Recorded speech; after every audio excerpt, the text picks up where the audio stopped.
Shalom, shalom. We are the Hebrew Israelites coming out once again to the highways and hedges. First, we want to give all honor, glory, and praises to Yahweh, Ba'ashem, Yahweh Shai, Ba'ashem, Kakadash. All right, double honors to the apostles and the elders of Great Millstone, Ruwell. Salutations to you fellow laborers out there that's doing the work of truth and sincerity. All right, shalom to you. Shalom to the Akwaf that believe. All right, that are also part of the household of faith. All right, shalom to the speckled bird Israelites that be among the heathen like the heathen. All right, to you we say shalom. Shalom. Bring it in, Akim. This is the book of 2nd Ezra, chapter 15, beginning in verse 1. It says, Behold, speak thou in the ears of my people the words of prophecy, which I will put in thy mouth, saith the Lord. Yeah, speak thou in the ears of my people. The Lord's people is the Israelites, right? Somebody, matter of fact, let me get this piece real quick. Precept. Bring it up, bring it up. This book Isaiah chapter 58 and verse 1, it says, Cry aloud, spare not, lift up thy voice like a trumpet, and shew my people their transgression, and the house of Jacob their sins. That's right. So this is what we come out here to do. We come out here to lift up our voice like a trumpet, which is what? We speak loudly with our manly voices, and we spare not the feelings of our people. We teach them where their error is, all right? How we err from the Heavenly Father and His Son, okay? Which is why, breaking that covenant, you know what I mean? This is how we end up in the condition that we're in right now, okay? It says that back in 2nd Ezra, speak down the ears of my people the words of prophecy, because why? Even though the Lord punished us for breaking that covenant, right? The Lord still gave us prophetic events that He would do, perform, and let us know that He would come back and redeem us as well. All right, because there's a salvation, right? You go in the scriptures, all right, it tells you that the Lord has scattered His people, right? Deuteronomy 28:64. But then the Lord also said He would gather His people. All right? And how you know that? By getting into the words of prophecy. How the Lord says He's going to gather us from all countries and all nations. Okay?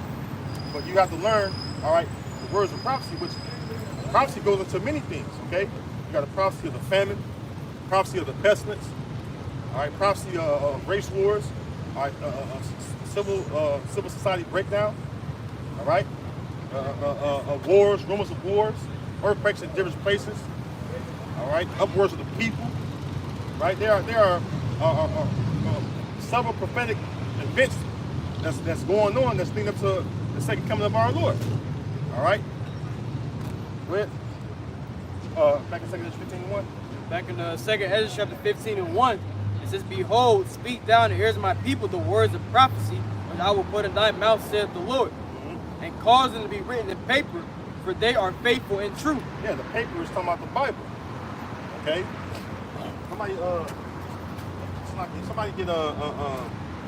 Somebody give me Ezekiel 2. Somebody get Ezekiel 2 and 9. This is the book of Ezekiel chapter 2 and verse 9. It's saying, When I looked, behold, an hand was sent unto me, and lo, a roll of a book was therein. Yeah, a roll of a book that was there. A roll of the book that was therein. I pretty much it's talking about the Bible. All right? That's what we have in our hands. Like you should be saying, a two-edged sword in our hands. The two-edged sword is the Lord's word. All right, according to Hebrews 4 and 12. It says the words of the Heavenly Father is sharper than any two-edged sword. That's why we come out here, and the main weapon, which is a spiritual weapon, all right, is the Lord's word, man. Okay? We don't have carnal weapons. Somebody give me that. The weapons of our warfare are not carnal. Corinthians. 2 Corinthians 10. 2 Corinthians 10. It says the weapons of our warfare are not carnal. This is a spiritual thing. Okay? This is 2 Corinthians chapter 10 and verse 4. It says, For the weapons of our warfare are not carnal, but mighty through the Most High to the pulling down of strongholds, casting down imaginations, and every high thing that exalteth itself against the knowledge of the Most High, and bringing into captivity every thought to the obedience of Hamashiach. Yeah, there you go, man. Hey, which is what the wickedness, all right, that's pushing this society, all right, that is pushing the elites on down, all right, from the chief tribe of Esau, Edom, all right, the Amalekites, the Joows, that's in the land of Israel, all right, which is the wicked, all right, because they set up all these vain philosophies and indoctrination, all right, that's been detrimental to the people, man. All right, the life that people live in this society is a life of wickedness for the most part, man. All right, we were just going to the way they kept, and they only say that they be righteous, man. Okay. So what we left off at Ezekiel 2? Yep. It's back in Ezekiel chapter 2 and verse 10. It says, and he spread it before me, and it was written there within and without. But start it 9 again. Start 9. Okay, this is Ezekiel chapter 2, verse 9. It says, and when I looked, behold, an hand was sent unto me, and lo, a roll of a book was therein. Yep. The roll of a book, which is the scriptures. Okay, go ahead. It says, and he spread it before me, and it was written within and without, and there was written therein lamentations and mourning and woe. Right, lamentations, mourning and woe. That's what's coming to this planet Earth, especially to Babylon the Great, all right, which is America, man. Lamentations, mourning and woe. Those are all bad things. This is why the scriptures say that the heart of the wise are in the house of mourning, but the heart of fools are in the house of mirth. Somebody give me that Ecclesiastes 7. I'll grab that real quick.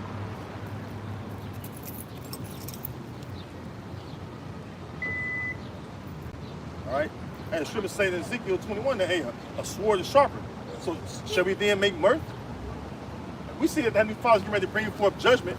We see that Yahweh is about to destroy this place. All right. Why the hell are you being a mirthful spirit for? And you notice, and if you notice, the mirth of this place is really gone, man. All right. Somebody got that? All right. This is Ecclesiastes 7 and 2. It is better to go to the house of mourning than to go to the house of feasting, for that is the end of all men, and the living will lay it to his heart. That's right. People read. Sorrow. And we're the living. We're the living. How are we living? Because the Lord has caused us to live. Okay? That's what Ezekiel 37 is talking about. We're those bones that came to life, that the Lord clothed with, flesh and snooze. The Lord made us be a living vessel before Him. Okay? And we live through the Lord's word, this truth, man. This knowledge. That's how we're living. The rest of our people are matter of fact, this might give me Proverbs 21 and 16. Because those who don't have this knowledge, who don't have this truth of our people, they're not living. Okay? This truth is what makes you live. All right, this truth brings you to life. Okay? Anything outside of this knowledge, this truth, which comes from the Heavenly Father through His Son, Yahweh Shah, through the Holy Spirit, all right, hey, anything outside there, you're not living, man. For all you so-called Negroes, Latino Native American people out there, you Israelites that think you're living. There's no life in America, man. No? You got an illusion of living, man. You're living in the lowest parts of society, man. How is that living? You know, me and the elder Ayash was talking about that earlier. You know, we was talking about how I'm driving, in the country parks, like, I'm doing a little Instacart thing right now. And I go out to these different neighborhoods where Esau ordering, online shopping and shit. Going out there, I'm like, Esau out on the highway constantly. But now I'm in town, I can really see the neighborhoods and shit. Esau got lands, they got plenty of yard space, a couple few acres. Even the fucking rest of the heathen out there, Ishmael, Elam, Moab out there, they're living good. Jake flushed in the fucking hood, in the ghetto, blue rain and shit about nothing. You got that out? This is the book of Proverbs, chapter 21, and verse 16. It says, the man that wandereth out of the way of understanding shall remain in the congregation of the dead. Yeah, the man that wandered out of the way of understanding shall remain in the congregation of the dead. All right? The Lord has made us, according to Isaiah, the 11th chapter, of quick understanding. See what I'm saying? So we're not in the congregation of the dead anymore. We're like I said, we're the ones that was those dry bones, but the Lord calls us to live, to come to life. Okay? We put on righteousness, right? Which is what? Of the scriptures, man. We ingest these scriptures, All right, then we apply them to our daily lives, man. That's how we live. All right, outside that, Jake is bugged out. Jake is through. I'm talking about Jake is done, man. Okay? So what we left off at? Go to Ezekiel 3. Please, Yes. Oh, so yeah, give me that. Finish it out. Ecclesiastes 7 and 3. Sorrow is better than laughter, Sorrow is better than laughter. for by the sadness of the countenance the heart is made better. The heart of the wise is the house of mourning, And the house of the wise is in the house of mourning. Go ahead. but the house of a fool is in the house of mirth. Yeah, like I quoted earlier, the house of fools is in the house of mirth. All right, the heart of fools, is in the house of mirth. That's why I quoted Ezekiel 21. It says, a sword sharpened, all right, and it's sharpened to make a sword slaughter, should we then make mirth? The answer is no, you should make mirth. You should be in a mournful state of mind, all right, praying that Yahweh Shema Shah is going to deliver you for your labor of love. Because we all have sinned and come short of glory. But for these works that we do for Yahweh Shema Shah to push the Lord's word, man, we hope that the Lord have mercy on us and deliver us, all right, when this wrath is upon this place, you know? That's what we're hoping for. All right? So, now let's go back to the Ezekiel 3 and 1 real quick. Let me come back to that. God, this Any precepts I got to bring them off, bro. This book of Ezekiel chapter 3 and verse 1, it says, moreover, he said unto me, son of man, eat that thou findest, eat this roll, and go speak. Roll. What that mean? Learn the scriptures. All right, learn the scriptures. This is how you learn, all right, who you are, as far as us being the Israelites. Make that noise go by. And this is scriptures how you learn who you are, as far as your nationality, your true heritage. You learn who the heathen nations are, the wicked, Esau, Edom, the so-called white man. You learn how you get in this condition as a nation. Okay, this is what the scriptures teaches us, man. All right, and this is what we learn from our teachers, man. Of how to well, they taught us how to ingest these scriptures and how to teach it, you know, because you have to be taught, all right, in order to teach. All right, and we have teachers, man. The scriptures say that, behold, thine eyes shall see thy teachers. All right, and that starts from the apostles on down, right? And even they had teachers, right? All right, going back to their elders, right? We go all the way back to High Priest Abba Bibas, man. All right, which was Elijah in the reincarnation. I believe that through the Spirit. All right, because that's when the nation of Israel began to wake up. All right, the Lord began to wake his people through Abba Bibas. We hear the great story of that man.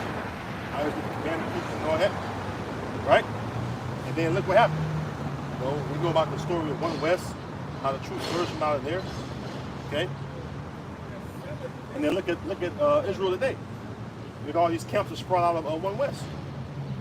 You know? So the road has to be eaten. You got to learn this, all right? Get into this word, all right? And then it says what? Get ye into the house of Israel, right? Keep reading.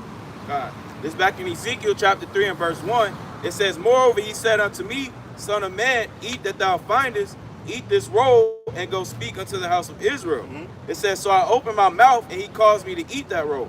And he said unto me, son of man, cause thy belly to eat, and fill thy bowels with this roll that I give thee. Yes, yeah, right. Hey, dive deep into the scriptures. That's why we learn different words. We know how to go to Lashon Kodash, the actual ancient Paleo-Hebrew. We learn how to break down words. We learn about some Greek. We learn about some Latin. You know what I mean? And we learn how to really go into the word, man. Etymology of words, you know. Say it again. I got a precept. I can't get my words mixed Come up. Because I was going to Proverbs, bro. Shalom, Mark. God, this is the book of Proverbs chapter 4 and verse 7. It says, wisdom is a principal thing, therefore get wisdom, and with all thy getting, get understanding. Yeah, there you go. Hey, what wisdom at? Wisdom out here in the streets. Somebody get that. You in Proverbs, right? I was in Proverbs 1. This is where you find wisdom at, right here. We're in the streets. Okay? And true wisdom comes from above. Because 1 Corinthians, the first chapter, tell you the wisdom of this world is foolishness to the Most High. See? The The wisdom you get from this world is really not wisdom at all. You learn foolishness from this world. Okay? On this Proverbs 1:20, it says, "Wisdom crieth without; she uttereth her voice in the streets." In the streets. That's why the Lord said, "Go into the streets, into the highways and hedges, and compel them to come in, that my house may be filled." And where we at? The streets, the highways and hedges, right? This is where you Israelites out there find wisdom. All right. You're not gonna find it in these so-called church buildings, these so-called mosques. I don't care if you're in the fucking Rastafarianism, whatever Hinduism, whatever, Buddhism. You ain't gonna find wisdom in that nonsense, man. True wisdom, all right, comes from Yahweh Bashim Yahweh, the Lord's word, which is the Bible, man. The 1611 King James Version Bible, man. Why you think you look around what's going on in society today, right? Even with these goddamn Muslims, man. Why you look at this nigga Farrakhan, all right, he stepped in the podium with them Bobby Walmack glasses on, and then he got a dark and lovely texturizer, all right? He smooth shaved face, all right? And he ain't reading out the Quran. What are you reading out of? The Bible, all right? He reading out the Bible. You know what I'm saying? You look at what's going on around the world. People look for answers. They run to the Bible. You got the Bible being spoken about on these different podcast platforms. Hey, we must stay focused. I know this, but hey, see how Babylon is though? Now she's fucking naked. You see a whole, ain't no bra on. You see what I'm saying? Now if there's somebody's woman, you know what I'm saying, we already lusted out there. You look at it real hard. That's why the place gotta fucking go. You know? But anyways, what was that again? Proverbs 1:20. I was just making a statement, Shalaki. Oh yeah. You look at society, right? That was ridiculous. Like y'all see that. She was fucking naked, man. Walking down the street, man. I bet she ain't got no. Then she got a short skirt on, no panties on. I guarantee. Any woman walking down the street with her titties out like that, literally her titties out. With a see-through shirt on with no bra. See her nipples, everything. Red nipples. Hey, it is what it is. Hey, you like what you see? We love women. No, I can. Anyways, though, you look at what's going on in society today. You look on these podcasts. What's going on?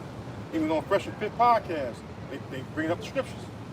You look at this adulterous ass nigga Corey Holcomb, fat neck Judite nigga. You know what I'm saying? I like his comedy. I ain't gonna say I don't like his comedy. He's a funny nigga. You got him and Craig Facts. They call what? The Bible.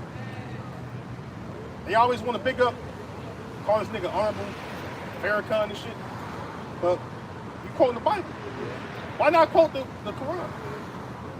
Ain't no wisdom in it. Ain't no wisdom in it. Ain't no fucking wisdom in it. Even the fucking so-called Arabs, which that's their religion. That's something that belongs to their people, right? They begging us to come back to our land. They know the truth. See? Go ahead.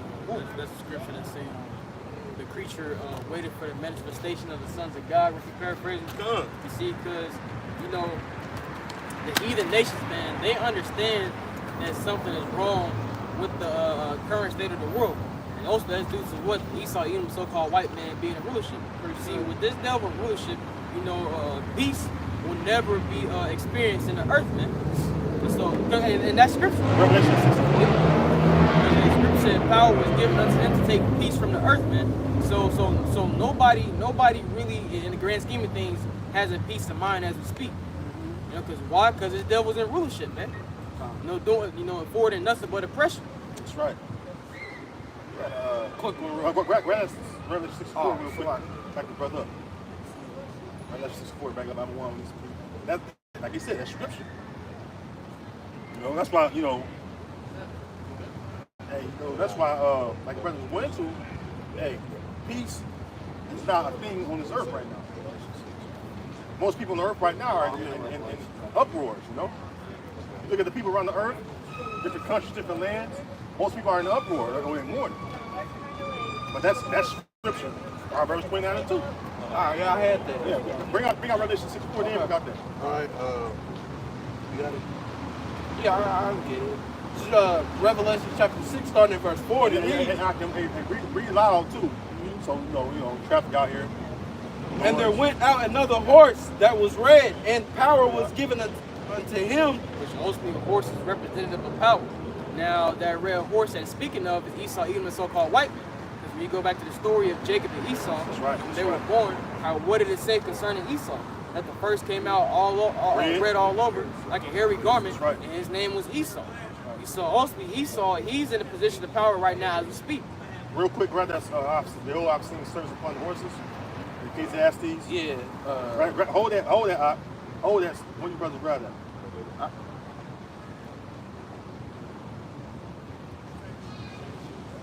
That makes up perfect with the brother we just went into. This book of Ecclesiastes chapter 10 and verse 7, it says, I have seen servants upon horses and princes walking as servants upon the earth. It says, I've seen servants upon horses, which ultimately was servants in a position of power. That's right. Now, once again, going back to the story about Jacob and Esau, what was it told unto Rebekah? That the elder shall serve the younger. That's right. So we understand right now, our Esau, Edom, he's in that position of power. And the reason why the Lord is letting this happen is for prophecy's sake, man. You see, there were 4 beasts, okay, who would have to reign and have their time upon the earth, okay, before Yahweh's kingdom would be established. And we understand Esau, Edom, so-called white men, ruled through the Greek Empire and the Roman Empire. That's right. But even in that, the Roman Empire will have 2 parts to it. See, we got the ancient Roman Empire. Now we have the revived Roman Empire, which is what in the form of NATO, EU, and America. Right? So that's what Revelation 13 is about. The revival of the 4 beasts, whose deadly wound was in. It says whose deadly wound was in. All right. So that's servants are upon horses. Servants in position of power. That's right. Princes walking on this. It says, and princes walking as servants upon the earth. Yeah, but we're those princes, man. Hey, what is the name Israel translated to Hebrew mean? Yasharallah. Yah, he, Shar, Prince, Allah, God, or power. So he, Prince, God. He's the Prince of the Most High. Right. So also we are those princes that are walking as servants upon earth. And the reason why we are currently servants upon earth is because our transgression against Yahweh Bashmi Ashai. See, when you go to the curses in Deuteronomy 28 chapter, it said that if we didn't hearken unto the voice of Yahweh Bashmi Ashai, then we will be sold to our enemies for bondmen and bondwomen. And so ultimately, this is a direct curse that we are living out, man. You know? Go back to that Revelation 6 more. This is Revelation chapter 6, starting at verse 4. Now we know what that red horse is. All right. Now we know what it's talking about. When you start from red, the top. Yeah, start the verse 4, top of verse 4. Now we know what the red horse is talking about. The red man Esau, and the horse represents the power of the brother put down. That's well said, brother. Go ahead. All right. And there went out another horse that was red. The power was given to him that sat thereon to take peace from the earth. It says power was given unto him that sat there to take peace from the earth. And how was Esau taking peace from the earth? Or by constantly inflicting oppression.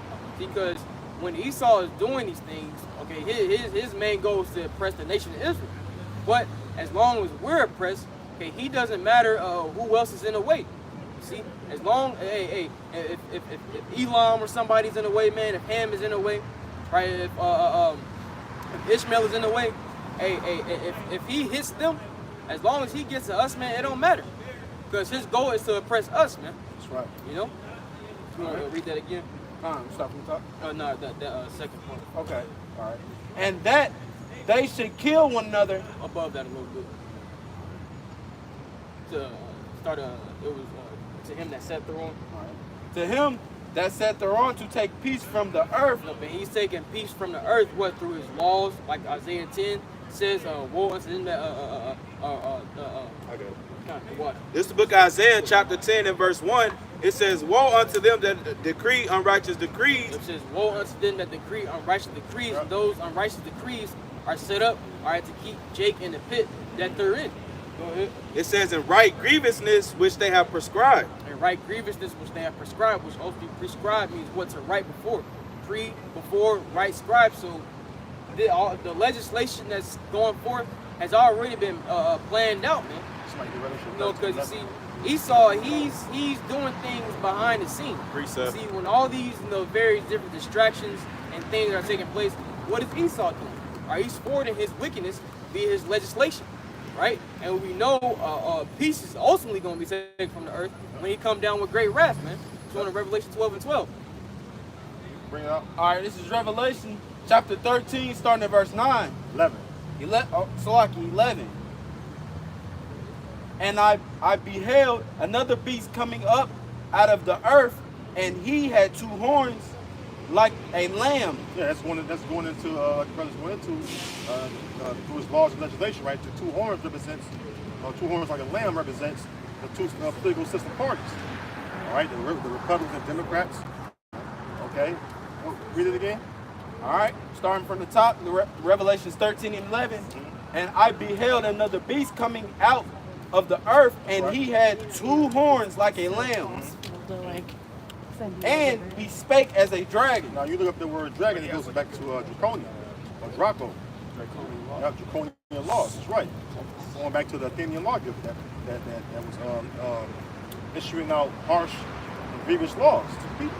That's why it says again, Isaiah 10, it says, "Born to you who write unrighteous decrees, and who have prescribed grievousness."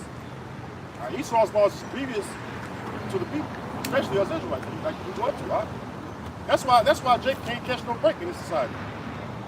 Esau's laws are geared to trap up Jake, man. Hey, matter of fact, somebody get what's that, Psalms 10? So he sits in the lurking places of the city. I think that's Psalms 10. Yep. Hey, these laws are set to oppress you, Jake. That's why you can't catch a fucking even a slap on the wrist, man. You know, we go into the for like violence against our brother Jacob series, and remember we read the crime bill. All that shit, going to the movie, the 13th, you know what I'm saying, amendment. All that shit's up to oppress Jake, man. You know, going back to the so-called founding fathers of this goddamn wicked place, man. It's all set to oppress Jake, man. They set up laws and stuff that keep you down, from Judah on down to the rest of us, man. You know? That's why we don't have no rest, man. The kingdom is our rest. Like the brother quoted earlier, he said, that's why we're under these curses, man. All right? And when you're under these curses, you can't have rest, because why? The curses are upon us. So we're going through righteous suffering for being disobedient. You know? Where we at? Psalm 10. Yeah. This is Psalms chapter 10 and verse 8. It says, he sitteth in the lurking places of the villages. In the secret places doth he murder the innocent. See? Read it again, Bashar. Yep, Psalms chapter 10 verse 8. He that sitteth in the lurking places of the villages. Look up the word lurking, somebody. In the secret places. Because Esau always fucking lurking, man. Just Bashar quickly, grab that lurking, Bashar. Somebody blew that up, it don't matter. Etymology. Yeah, I got it in the, this is the word lurk in the Edom Online. It says to hide or lie hidden. Lie hidden, go ahead. Because the elites, they behind the scenes. But what they want to give an order on what to pass. Why do you think the main lobbyists in America is what? The so-called Jews, man. There's no secret, man. The so-called Jews, say it out. But dude, they got dual citizenship. Yeah, they got dual citizenship. What kind of shit is that? You know? But they the main lobbyists. They the ones that's really choosing the presidents. All right? They the ones that set up the society. Shit, you get to the nitty-gritty of it. From the invasion to the transatlantic slave trade, they set it up, man. They financed that. And then they hide their head. It says lurking mean what? To hide. It says right? to hide or So-called lie white hidden. man hide. Even though he's the wicked man, he's a devil that the Bible speaks of. But yet he hide as though he's innocent. As if he's doing good. When you're not doing good, it says that can one that is discovered do evil do good? The answer is hell no, man. See? Let's finish it out. Yep. It says What, that's why that devil put his head down, you walk by. You seen that? Yeah. Put his fucking head down. The so-called white man can't deal with the truth, man. That's why when you look at him in his eyes and speak to him, all right, he puts his fucking head down when he speaks the truth. All right, because it says in John 8:44 that he's a liar and bold not in the truth, man. All right, that motherfucker, hey, he's the wicked, man. Period, man. Ain't nothing to say about that dude, man. He's the wicked, man. All right, go ahead. It says, in the secret places does he murder the innocent. His eyes are privily set against the poor. Yeah, we're the poor. All right, and what was his height of his power? Secret, somebody get Isaiah 14. So the height of his power was he was able to be behind the scenes, okay, doing things. All right, he was doing things behind the scenes. All right, when you look at these wars going on, even today, who's behind the scenes got this shit going on? You look over at West Asia, which people call Middle East. Who's behind that shit? Why you have the U.S. Army and NATO over there fighting against the so-called Arab countries? It's on behalf of the goddamn small hats, man. This whole Palestinian and Israeli conflict is based off them Amalekites, all right, provoking that war, man. And matter of fact, when they entered into our land, they had war that same day. Okay. So hey, that show you from that day on, there haven't been no peace over there. Okay. But yet they'll play like they're the innocent, that they just mind their own business. You know what I'm saying? And just things just happen. People just trying to attack them. But no, that's not how it works. They're the instigators. They're the provokers. You know what I mean? Go ahead, Doc. It says, he lieth in wait secretly as a lion in his den. He lieth in wait to catch the poor. He doth catch the poor when he draweth him into his net. It says he croucheth and humbleth himself, that the poor may fall by his strong. Woo! And that's Esau for you, man. He's always crouching down like he's here there to help you. Well, we know that he's there to overthrow you. That's why it says in Sirach 12, man. And bring it out. Sirach 12 goes into that. Read, brother. This is the book of Sirach, or Ecclesiasticus, chapter 12, and verse 10. It says, "Never trust thine enemy, for like as iron rusteth, so is his wickedness." Yeah, so-called white man, dealing with him, he's our enemy. All right, and then shalom. And the rest of the heathen, they are our enemies. All right, go ahead. It says, "Though he humble himself and go crouching, yet take good heed and beware of him, and thou shalt be unto him as if thou had wiped a looking glass. That's right. And thou shalt know that his rust have not been altogether wiped away." That's right, man, because all he's doing is looking to overthrow you. All right, that's why it says he's sitting in lurking places, right? He says he has a lion in the den. All right, so he said, what? Read it again. It says, he lieth in wait secretly as a lion in his den. He lieth in wait to catch the poor. He doth catch the poor when he draweth them into his net. He croucheth and humbleth himself, that the poor may fall by his strong one. That's right. And that's self-explanatory, brother, man.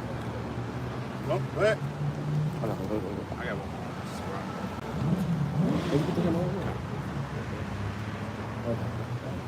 This back in Sirach chapter 12 and verse 12. It says, "Set him not by thee, lest when he have overthrown thee, he stand up in thy place. Neither let him sit at thy right hand, lest he seek to take thy seat. And thou at last remember my words and be pricked therewith." It says, "Who will pity a charmer that is bitten with a serpent, or any such come as nigh wild beasts?" Yeah. And hey, the so-called white man, hey, he's only here to destroy you. It says that in John 10 and 10. He's coming not but to steal, kill, and to destroy. All right. That's why you don't set a fucking thief by you or bring him into your house. All right. You don't invite your enemy into your home and treat him as a brother. He's your enemy, man. All right. He's only looking to overthrow you. You know what I'm talking about? Yeah. I got Obadiah 1 and 5. Talking about him being a thief. "If thieves come to thee, if robbers by night, how are thy cut off? Would they not have stolen till they had had enough?" Yeah, Esau don't steal till he have to. He steal he want everything, man. Hey, Psalm 73 says that they have more than heart can wish. You know, the Most High gave him a kingdom.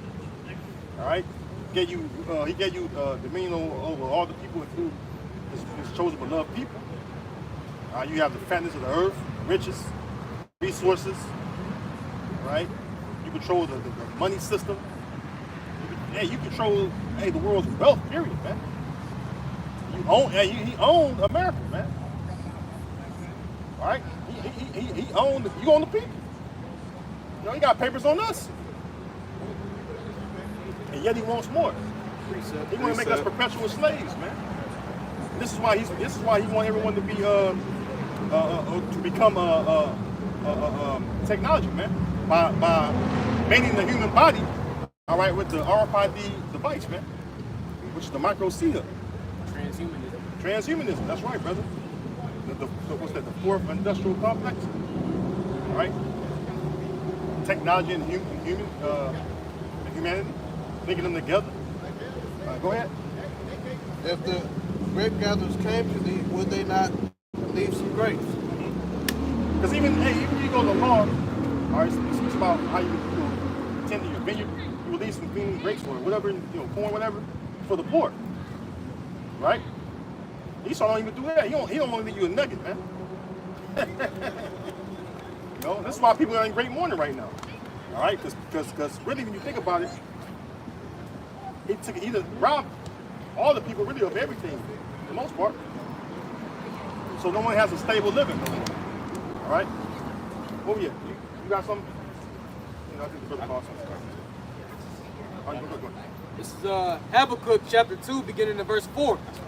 This is kind of, it says, behold, his soul which is lifted up is not upright in him, but the just shall live by his faith. Yeah, the so-called white man, his soul is not upright within him. Man. This is why he creates genetically modified food, man.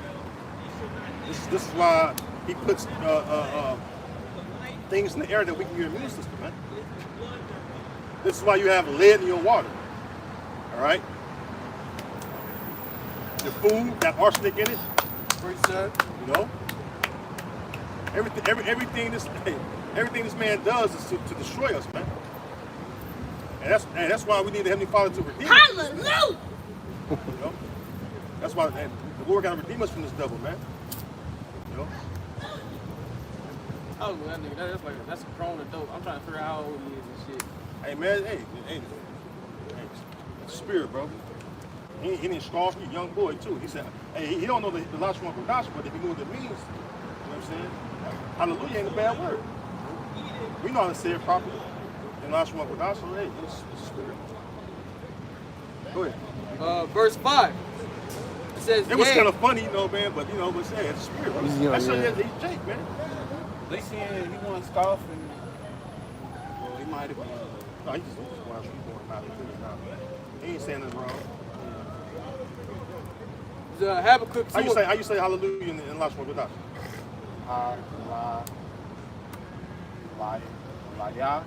Hallelujah. Go ahead. He don't know it, but we know it. Well, we should know it. Go ahead. Habakkuk 2 and 5. Yea, also because he transgresseth by wine. He transgresseth by wine, his vain philosophies and ways of living. Okay?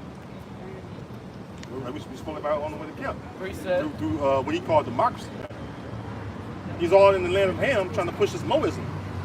And even Ham, like, fuck that. We don't want that over here. Even with the Kenyans go back to Canaan, the president of Kenya, he like, hell no, we don't want that over here. And the scripture speak about Sodom and Gomorrah. That started with who? Canaan.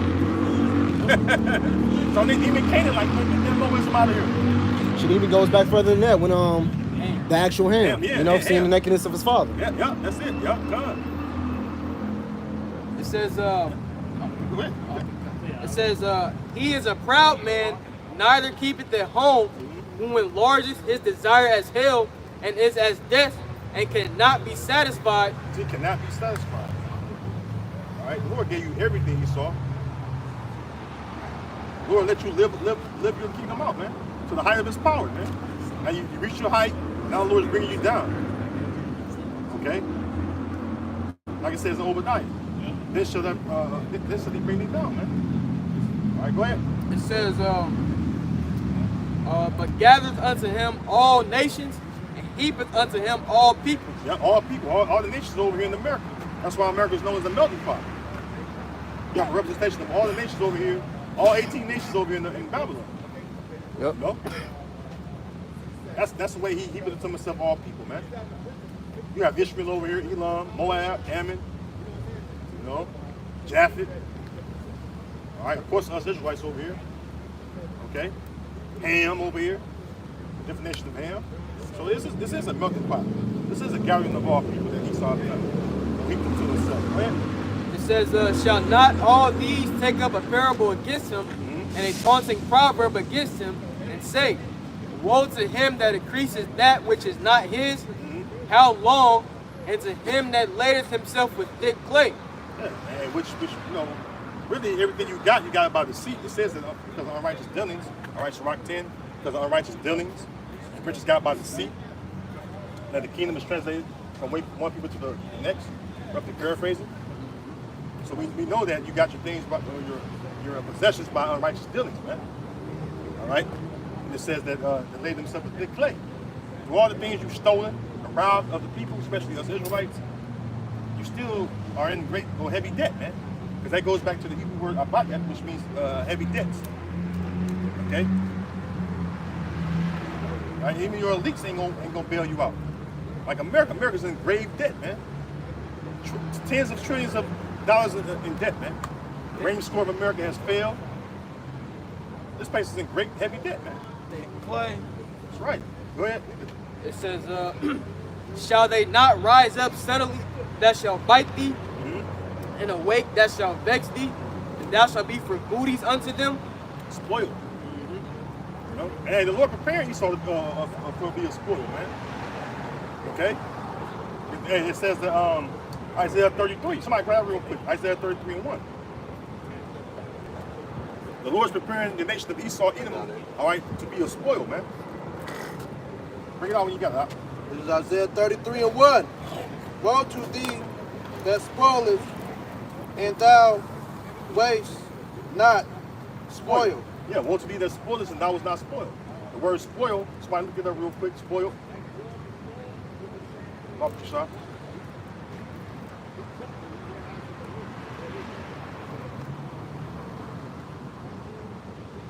It says, woe to thee that spoils. Woe means destruction and misery, man. All right? Look at the word woe. It says destruction, misery, calamity. All right?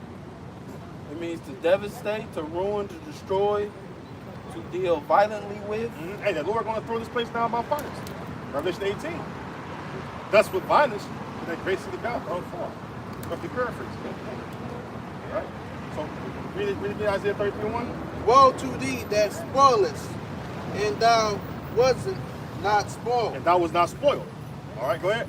And dealest treacherously. Yeah, and dealest treacherously. And Which they is deceitfully. All right. And they dealt not treacherously with thee. All right, and we as Israelites know that very well. How he dealt with us. How he dealt with Gad. All right, Ephraim. All right, Judah. All the 12 tribes, man. That's pretty much what the for our Violence Against Our Brother Jacob series is all about. Of how he dealt treacherously with us, man. You know, deceitfully. All right. Everything he's gotten is like, matter of fact, going to the treaties, man. Going to the 1830 treaty. All right, which led to the Trail of Tears. That's him dealing treacherously, you know. I'm gonna give you this land, it's yours, and then he finds out some resource in the land, and what do he do? He come in and rob you of it, or forcefully move you of it. Somebody get Michael too. He forcefully move you, well, Gad, all right, and sometimes Reuben too, but mainly Gad, off the fucking land that he agreed to give you. And then what? You end up without any kind of land. The land he give you is barren. You know? Even in the scriptures, when you know, when he was known, when he was actually a nation of Edom, you know, what he used to do, he came against our old when we tried to pass through his land. He said no. You know, he came against us when Babylon overthrew us. You know, it was Amalek too. It was it was Amalek. You know, even when they was ruling as the Greeks. You know, It became so bad where Antiochus tried to write a letter to him and saying, hey, help me out this one time, and I'm gonna make, the government's gonna be up under you, you're gonna have your own land, you can worship your God and everything, just help me out, Yeah. This man's always been dealing treacherous. He's always had some type of underhanded mind to take us down. Even when we started ruling, even though it's prophecy, it was prophecy for after that 1,000 years be fulfilled, we had to go down and they had to come up, but still look how it happened, John Arcanus, started, revamping the Edomites, bringing them into our military and shit like that, and they started marrying into the families, and then by the 1400s, by Ottoman Turks, we was taken down, all through his deceitfulness, and as soon as he got back into power, iconoclasm, fucking Renaissance, he started deceiving nations, but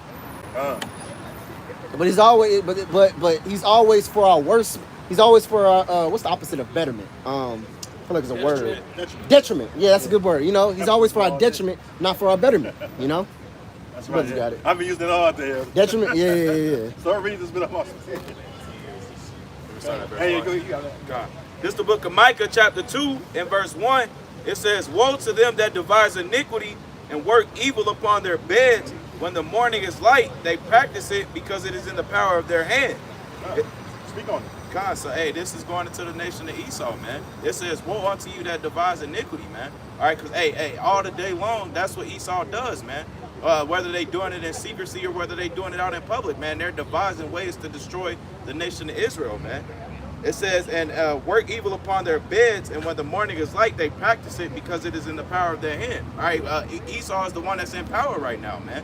All right, hey, the book of Job, chapter 9 and 24, hey, the earth was given unto the hands of the wicked, and that's Esau. All right, and what are they choosing to do with their power, man? All right, like I just said a couple seconds ago, to destroy the nation of Israel, man. That's what that's all they want to do, man.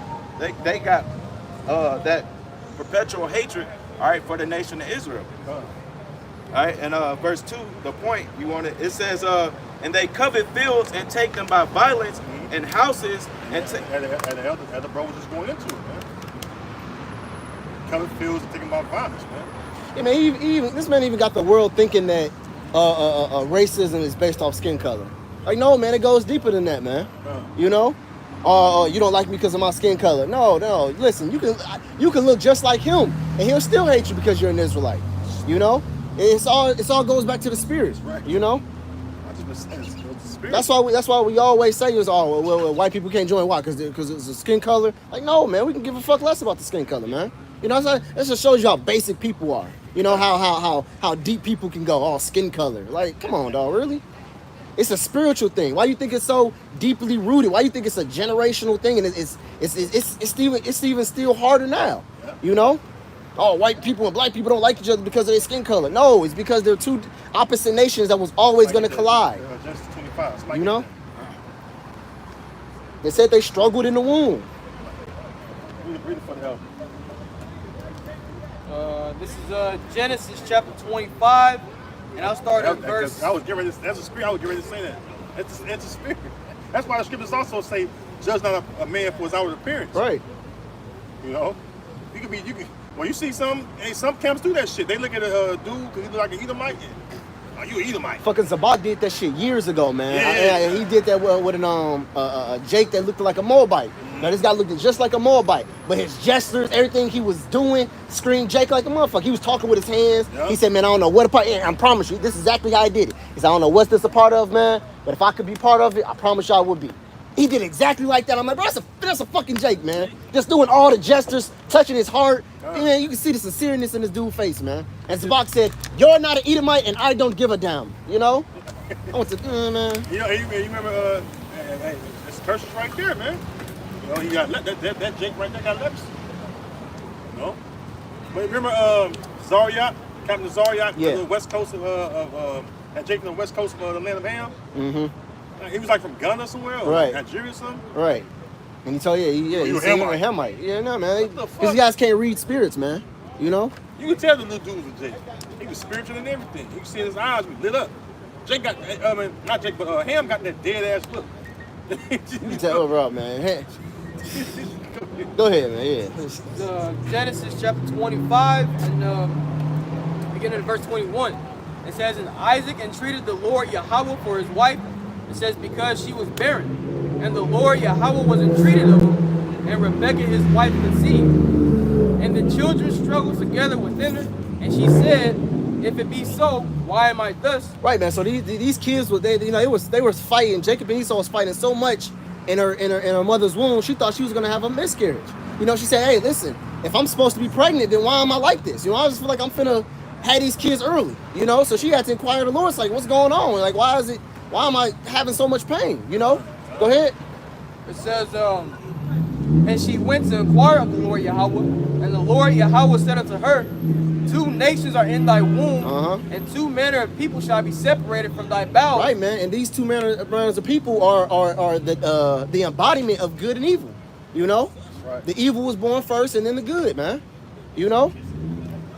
And they always gonna struggle together, no matter what they look like, no matter what body of flesh they're in. They're always gonna collide. They're always gonna be at odds with one another. That goes back to Genesis 3. And the enmity between his and her seed. Yep, between our seed and her seed. Yep. That's right. Go ahead.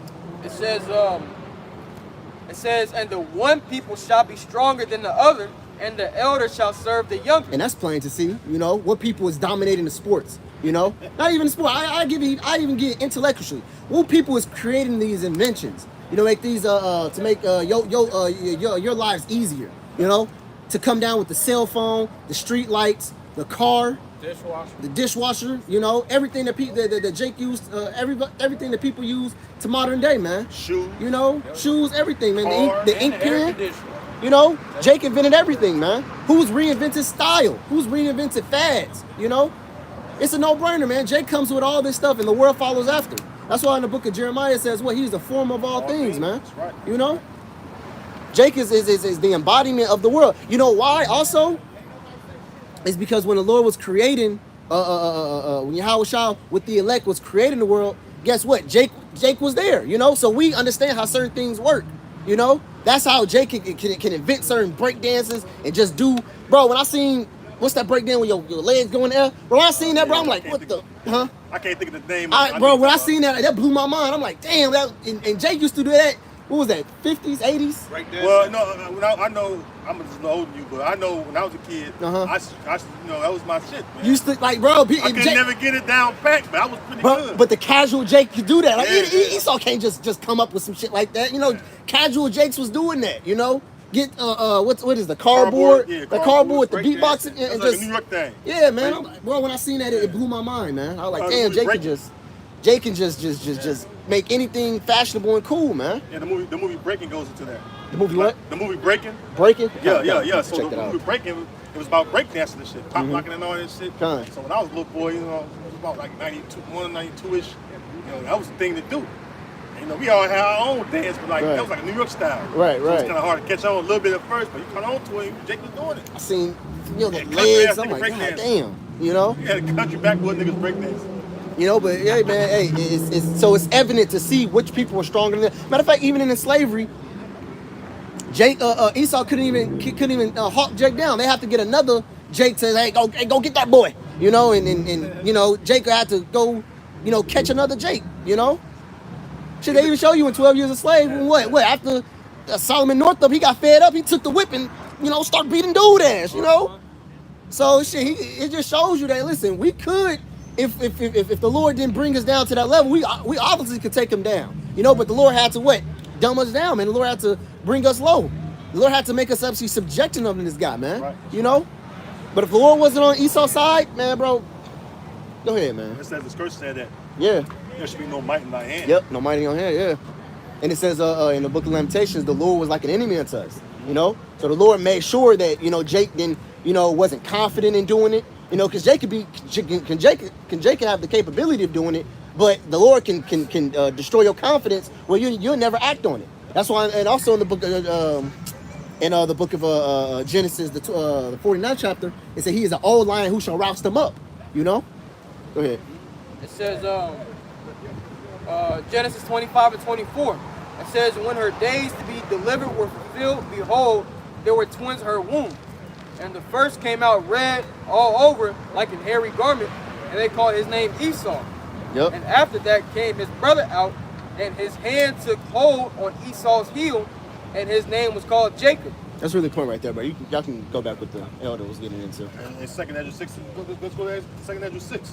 And 9. That's also symbolic of how Yep. one nation will rule, and another nation will be the next nation to rule after this nation is brought down. Yep. So Esau came out first, and it says that what? Amalek was the first of the nation. Amalek go back to the house of Esau, Edom, and then who's coming up after Esau? Us. Jacob, Yep. Israel. And that shows you that we are in the latter times, we're in the last days. Because who were the last two rulerships of the statue of the Bible of the statue of Nebuchadnezzar? You know, was Greek, and then it was Rome. You know, and then what? Rome got fell for 1,000 years, got revamped. You know, that deadly wound was healed. You know, so Esau is still into rulership. You know, so we understand when this man goes down, it through prophecy, it has to be us. You know, We touched on that earlier. Spirit, yeah. You know. Spirit.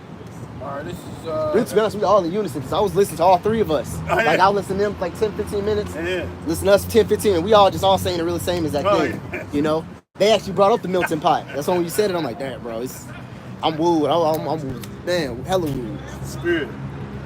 And Jake don't understand that everything is spiritual. Done. Every fucking thing we do is spiritual, man. Go ahead, brother. This is 2nd Ezra chapter 6, starting at verse 9, and it reads, "For Esau is the end of the world, Yeah, and the so-called Jacob." white man, Esau, began with Amalek. All right? They're the end of the world. The word world, the aeon. All right? Rulership, kingdom, age of empire, same thing, man. They're the end, man. That's why we at their end. Like the other was saying, we at their end. That's why you see Esau's kingdom falling. It's been coming down gradually from the moment the Lord woke up the Israelites, going back to the late 60s, up until now. Yep. That's what Obadiah was speaking about. You know? And that's why you also see things at its utmost worst. You know, this place has dwarfs Sodom and Gomorrah. You know, things are gonna get its absolute worst before it gets any better. You know, that's why it says what the world shall get weaker through age. You know, everything that we see in the world, to our food, to our health, to the people.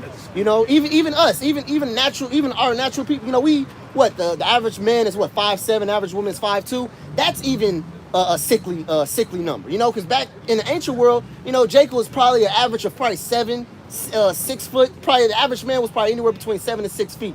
You know, Hamites were already naturally tall. They probably was pushing anywhere between 9 to 10 feet.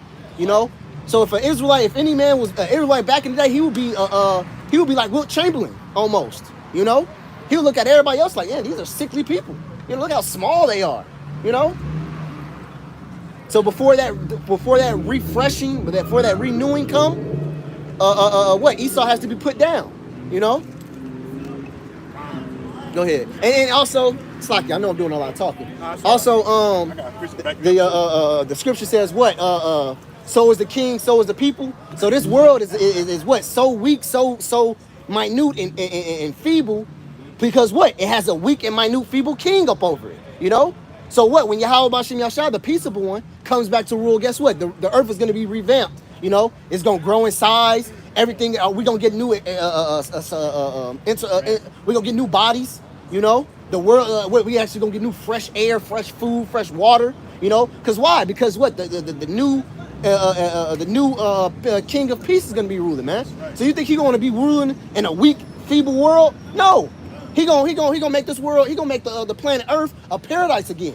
You know, Idan. You know, back when it was actually Idan, man. You know. Just real quick, back you up about how people get weak, right? Mm-hmm. Our bodies basically fade. You know, our health is bad. Yeah. Psalms 90 and 10, it says the days of our years are 60 years and 10. Yep. Which is three score. Yeah, 3 is being what, 20. Yeah, 3 of them, which is 60, and 10, which is 70. Mm-hmm. Yep. So yeah, man. So that's when I think right around the time the Lord cut our years to 70 years, man. Yep. You know, and you'll be lucky if you get that. You know. That's why Esau put your retirement. Yep. At like 67, 68 years old. He wants your ass to be about to croak. Yep. So by the time you get the shit, you want to do like good a year or two, and you get in all your fucking what's it called first of the month. No. All your laborious works that you've been yeah, laboring yeah, for the last past 65, 70 years, Yeah. you know, and you only to enjoy it for 2 years. He don't even have a system where all that money goes down to your next of kin or something. He just pockets all of it afterwards. It says the days of our Gambling, years man. are 80 years and 10, and if by reason of strength they be 80 years. Yep. Yet So is if there you can make it to that, you know. well, you know, that's why when somebody make it to 80 years old, they be fucking frail. Yeah, oh yeah. For the most part, only ones that really make it healthy at that age is really Jake. Yeah. Right. And you see them old Jakes. Like I know most of my grandparents did about that really past 80 years. Yeah. Yeah. My granddad right now, he's a carpenter. And he's about 78, 79, but he still got his strength. You know, he still got some size on him. He ain't all weak and feeble. He actually still goes do carpentry work. You know, big ass fucking 2x4s and Jake. still building houses and shit. Precept. Jake, all day it says, yet is their strength labor and sorrow, Yeah. for it is soon cut off and we fly away. Yep. Go ahead. It's 2nd Ezra chapter 14 and verse 17. It says, "For look how much the world shall be weaker through age, Yep. so much the more shall evils increase upon them that dwell therein." Don, you got it, brother. And you know, we see how, you know, the earth has grown, you know, weaker through age. You know, even us as a nation. See, because, you know, we always go back to the longest living man throughout the scriptures was a man by the name of Methuselah. And he reached 969 years. So, hey, back then we was damn near, you know, living to what was counted as a day to Yahweh Bashim Yashai. See, but as the generations passed, it would drop, you know, just drop lower, man. And I believe Abraham made it to about like 100 something, if I'm not mistaken. Noah, he made it to about 600 some years. So, and you know, we seen, you know, our years decrease, you know, especially after the flood. You see, because the Lord, He brought that flood because of wickedness, and you know, with wickedness being exercised in the earth, man, more things are going to decline, man. So as the generations, we've declined, the world itself has declined, man. See, but also we understand the Lord is about to restore the earth right back to its first estate, man. You know, back to paradise, like the elders was going into. And in the kingdom, we're gonna be immortal, so it ain't gonna be no age cap for us Israelites in the kingdom. Right? It ain't gonna be, you know, such and such live X amount of years. Hey, we gonna be living forever, man. That's it. You want me to Finish that Ezra? Yeah, bring it up. All right. Back in 2nd Ezra chapter 6, starting at verse 9, it reads, "For Esau is the end of the world, and Jacob is the beginning of it that followeth." Well, now we know. Esau, all right, this world is ending, and Jacob is the world that's coming up. This is why the Lord has, you know, the future governmental body of the kingdom of heaven, all right, on the highways and hedges, which is the elect. All right, the first fruit spirits. That's going to be the first fruits of the kingdom of heaven. All right, we say the hope of the elect, but hey, Lord, when are we those men? You know? We're going to hey, the Lord going to raise up a righteous government, man. All right, bring it out.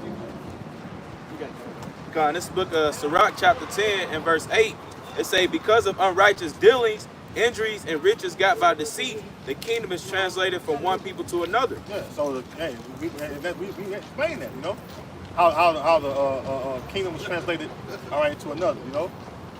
Yeah, ain't gonna be. See, and you know what? That y'all look at that right there, red dot shit. They worshiping their gods, right?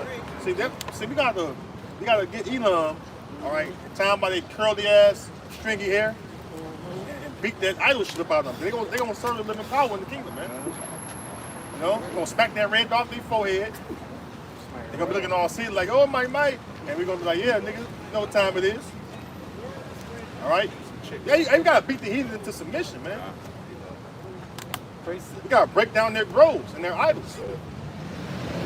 You know how you know what I'm talking. Oh my, you imagine with the fucking, hey man, the way the Lord gonna make us, man, immortal. You're gonna be immortal, bodies, you know, we gonna never die. We got spiritual powers. Hey, you think about how, hey man, look man, Precept. look how the Lord delivered us from the old Egypt, man, and the nation's spirit, like Rahab the harlot, they was in fear. She was in fear. The nation's feared us, man. This deliverance from the new Egypt, which is Babylon, which is America, man, these nations gonna be fucking terrified, man. Cause not only we gonna fucking gather them up, man, and throw them in the pit, especially these goddamn Edomites, so-called white people, man. But the rest of you nations, man. No? Hey, somebody give me, what's that, Isaiah 61? Says the nation that will not serve thee. Is that 61 one up? 60. It says the nation that will not serve thee. Yep. Isaiah, when we start up, we're straight to the point. You start with a little bit, you know. Because this is going into the kingdom, man. This is Isaiah chapter 60, beginning at verse 10. I mean, it's kind of funny how we explain it. I make fun of the heathen, man, because they wag their head at us. Right. You know, I don't like these Edomites, man. They be all musty and shit. You gotta go in their store and they all musty as hell. You gotta stand there, hold your nose about things, man. You know what I mean? We gotta have a little fun. You know, go ahead, brother. I was thinking of when you used to talk about Elon and that red dot. Remember how Thanos put the stone out of bitch's head? It says Isaiah 60 and 10. It says, and the sons of strangers shall build up thy walls. Like sons of strangers, man. These heathen. Start with Esau, Edom. Because these strangers, these heathen, led us into captivity, man. It says that he that leads into captivity shall go into captivity. So you nations led us into captivity, you're going to go into captivity, man. I mean, period, man. We ain't got nothing to talk about, man. And our captivity we're going to put upon you is going to be righteous, though. All right, go ahead. It says, and their king shall minister unto thee. For in my wrath I smote thee, but in my favor have I had mercy on thee. And favor is what? Giving us the kingdom. That's why I always quote that. The Lord said, what? Our Heavenly Father's good pleasure is this for him to give us the kingdom, man. Roughly paraphrasing. Hey, the kingdom, man, you look into the scriptures, man, you read about the kingdom, how it's going to be. Oh, man. Sometimes you just weep silently, man. And that minister is going into serving us hand and foot, you know? They're going to be waiting. Literally, right. Continual employment. It says continual employment. Yep. Our gates is going to be open continuously. We ain't going to have no temptations. We're going to have plenty of work. You know how Jake like how to live, man. You look at Jake now on this side, when Jake get money, they live it up, man. Yeah. So imagine us in the kingdom, man. We got everything at our disposal. Go ahead, brother. It says, verse 11, therefore thy gates shall be open continually. Yep. They shall not be shut day nor night. Yeah, bring us all that good cedar wood. You know what I'm saying? Bring us all that Ophir gold, all those precious stones. Them beautiful daughters. What y'all be having? You better bring them. Man. They better be ready. Young and tender. I see some Elamites, and they were like, we're Indian, but they were they were doing that trend. We're saying, oh, we're this. Of course we do this and this. Yeah, we're this. Of course we. Man, they were so beautiful, man. I'm like, oh, the kingdom. Oh, the kingdom. Man, long flowing hair, beautiful brown eyes. I'm like, man, bro. I can't wait to get these women, man, in their young age. It's gonna be beautiful. We're gonna get them young, man. We're gonna get them young, man. Absolutely. See, Esau he don't let us get our women young because he know we repopulate fast. Goddamn devils.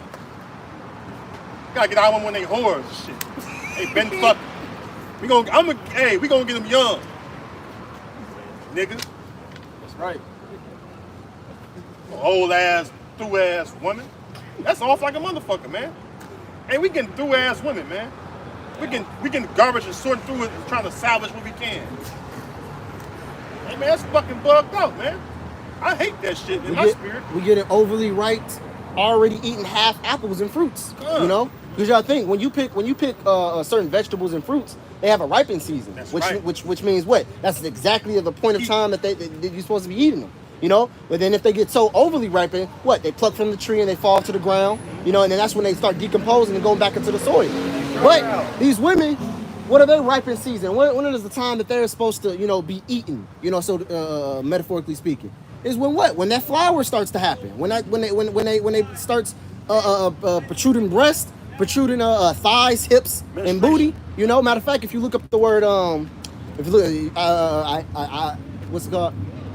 I oppose you brothers to look up 3 words. Look up adult, look up puberty, and look up no, just look up 2 words. Look up adult and look up puberty.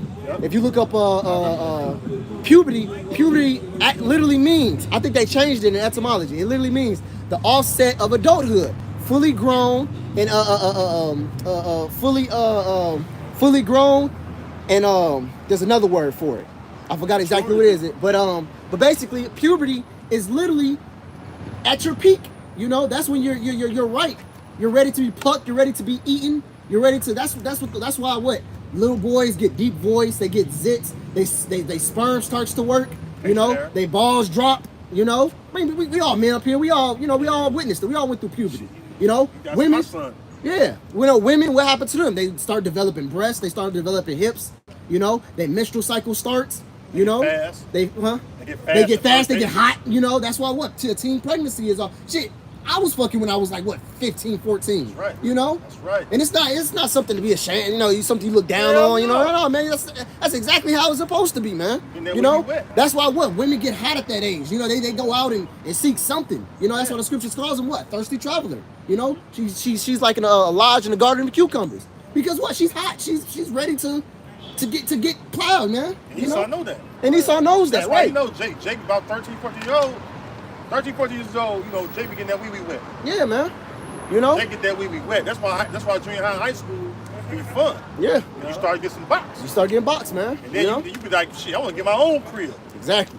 I want my own job. Because when you get 11th, 12th grade, what them girls be looking at? Man, they looking at dudes that already got their establishment. Matter of fact, I was pissed off. Me and my friends used to be like, nigga, we can't compete with that. We can't compete with niggas already got that crib, already got cars. You know, they picking them up. They coming back after, you know, me and the boys is at basketball practice or whatever. Yeah, you know, they stay and watch whatever. You see them leave, they come back hair all messed up, bag of McDonald's. You know exactly what just happened, man. You know, me and my boys used to be mad, man. Like, damn, we can't compete with niggas who got all that stuff, man. You know, it's just that's just the way it is, man. But you know, nature though. That's nature, right? They attractive to that older men. They attractive to that stability. You know, they see he got a house, they see he got a car, he take care of his business. You know. And Esau knows that, man. So by the time average woman graduate high school, she already had about 4 to 5, and I'm being kind, 4 to 5 rods already up in her. You know? What J. Cole say, multiply that by 3. Yeah, multiply that by 3. You know? Yeah, because usually, like you said, young women don't want young dudes. You know, that's why you know brothers have to be careful, man. You know, because the ministry can't be blamed. You know, young chicks I mentioned, you gotta gotta keep it moving. At least they be 18. It was all in the game. Go ahead, brother. Hey, man. Hey, brother. Look, man. You're 18, I'm gone. I'm gone. Somebody turn 18 every day. That's right. All is good.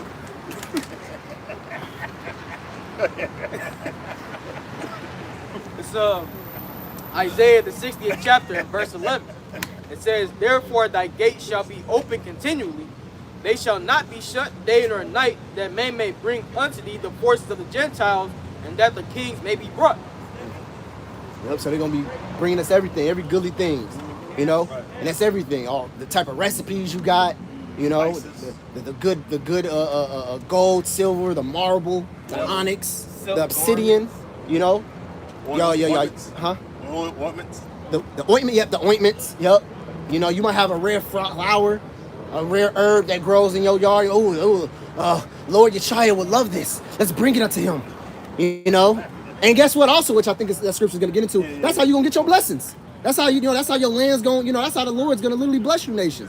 How you going to treat us. So guess what? If you're going to curse us and be like, fuck Israel, I ain't going to serve them or whatever, then guess what? The Lord going to send drought. The Lord might send locusts to eat your plantations, you know?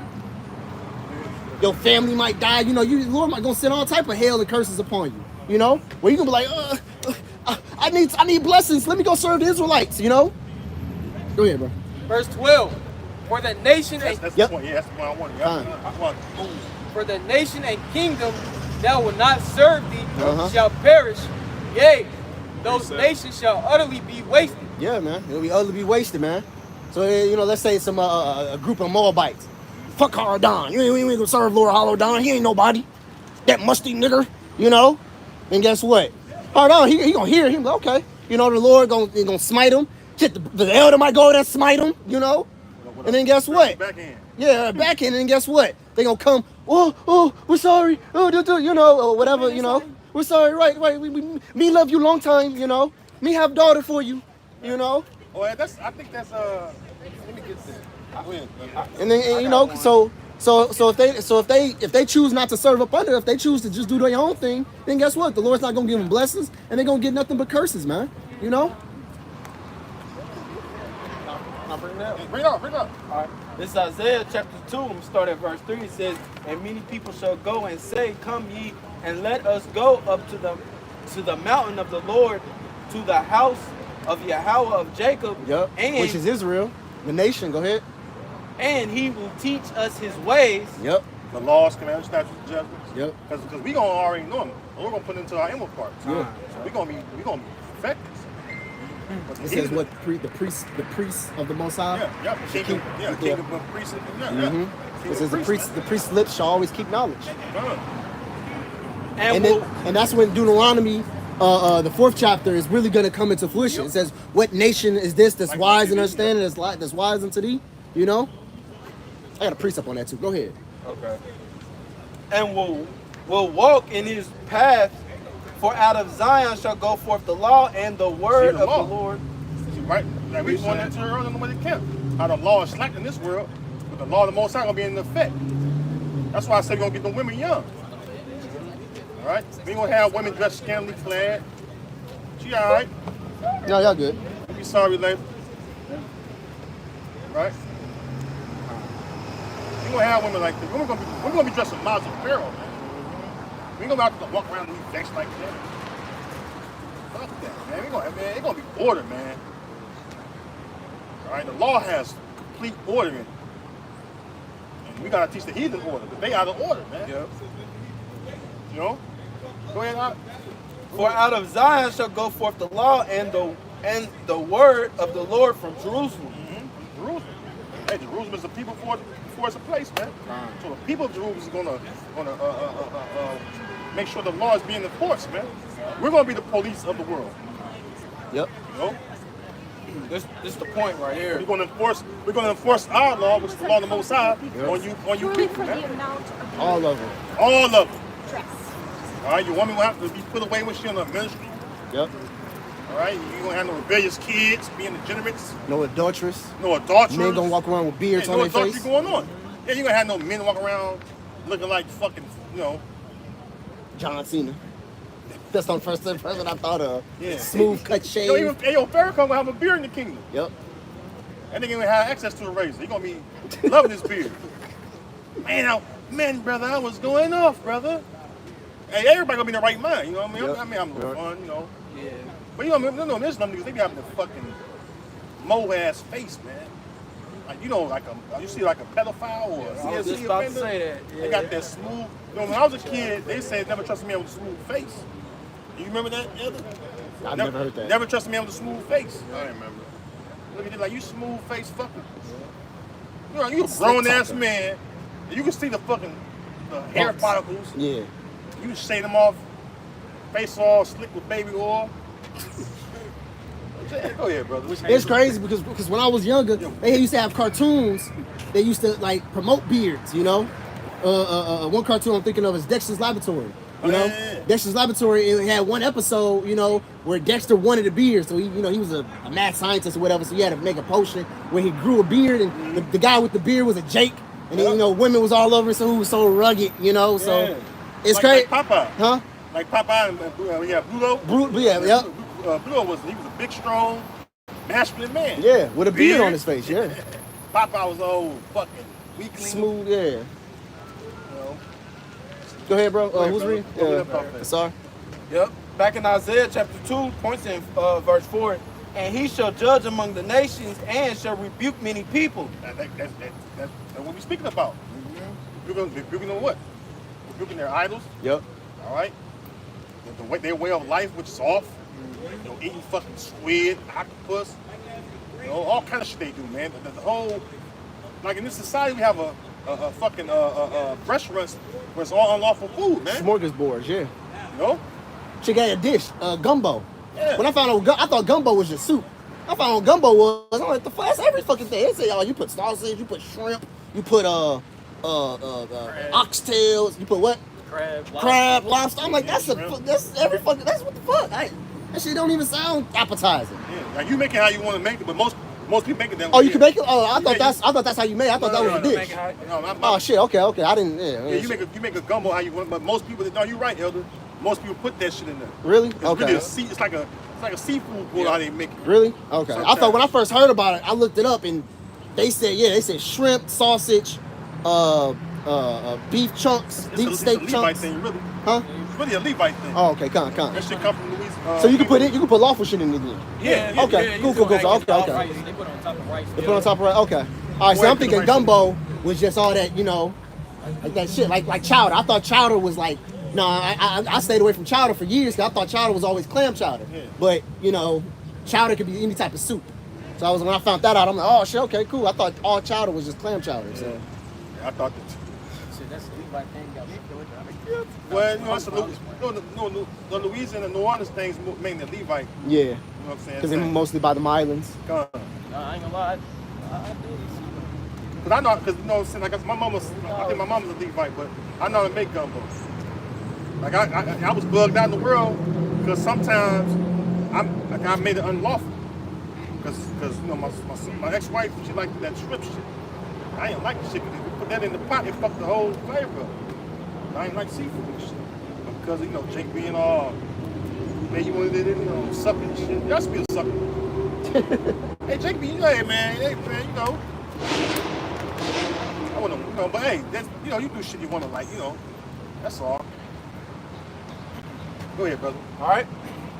Back in Isaiah 2:4, I'm stuff from the top. And he shall judge among the nations and shall rebuke many people, and they shall beat their swords into plowshares and their spears into pruning hooks. Hey, see, and then what's going on right now is the opposite of that. Yep. Yeah. Somebody holds Joel 3 on that. Yeah. And this is talking about the last days. Because what it says in Ecclesiastes, it says what? A time of war and a time for peace. That's right. Right now we're in a time for war, but in the kingdom it's going to be a time for peace. So that's why it's going to be a reversal. Right now you beat your garden tools, your agriculture into weapons because it's finna get down. I'm a God one, which means what? Mountain of troops. Yep, I'm a God one. But then after that, what? Then what? Peace is going to be up because what? The king of peace is going to be ruling. So you're going to take them weapons that you got done fighting with, and you're going to make them into agriculture. Bring it out. Yeah, finish it out and bring out Joel 3. Okay. And nations shall not lift up sword against nation, neither shall they learn war anymore. Neither should they learn war anymore. And right now, what you have going on?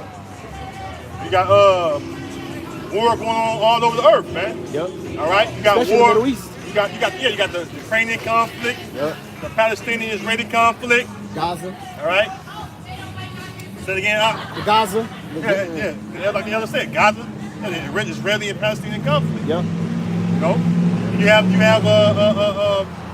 even Babylon and Gog in it, because that's really what Ukraine about. Yep. It's a proxy war. Exactly. And then you have other nations involved. Mm-hmm. All right, other nations involved in these wars, and that's why you see the military drills going on. Military drills only happen when they're gearing up for war. Yep. Actually, BRICS, BRICS was actually created to combat the NATO. EU. Yep. And NATO. Yeah. So when you see military drills on the TV, that lets you know right there the Most High is prepared. Like it says in Isaiah 13, the Lord of Hosts. Yep. All right, muster the hosts to battle. Yep. He opened up his armories. Yeah, muster means to gather. Yep. Okay, to gather them to the battle, which like the elder brought up, Hamagad one. Hamagad one means what? Mountain of troops. The Lord's gathering the troops. All right, to judge them. Okay, that's what Isaiah 34 goes into. All right, bring it out. What we got? Joel 3. Yeah. Joel 3:9. Proclaim ye this among the Gentiles. The heathens. Go ahead. It says, prepare war, wake up the mighty men, let all the men of war draw near. And all the men of war draw near. That's just soldiers, but they be fucking Army, Marines, Navy, or Seamen. All right. Well, what you call the ones that fly? Pilots, Air Force. Yeah, the Air Force. Yeah, that's right, Air Force. All of them, man. The special ops Special units. ops, yep. Let all the men of war draw near. The mercenaries. Yeah, even them, You yep. got mercenaries. Okay, go ahead. It says, let them come up, beat your plowshares into swords. Even if you want to get into it, even your scientists. You know, the scientists get into it because biological chemical warfare is a thing. You know? That's gone, Elder. That's on point. So you know, pestilence is gonna be everywhere. That's what You know, because nation is gonna send some shit out. You know, some shit worse than C-19. You know, like C-22 or something. It's a new variant that just popped up called LB1. It popped up like a week or two ago.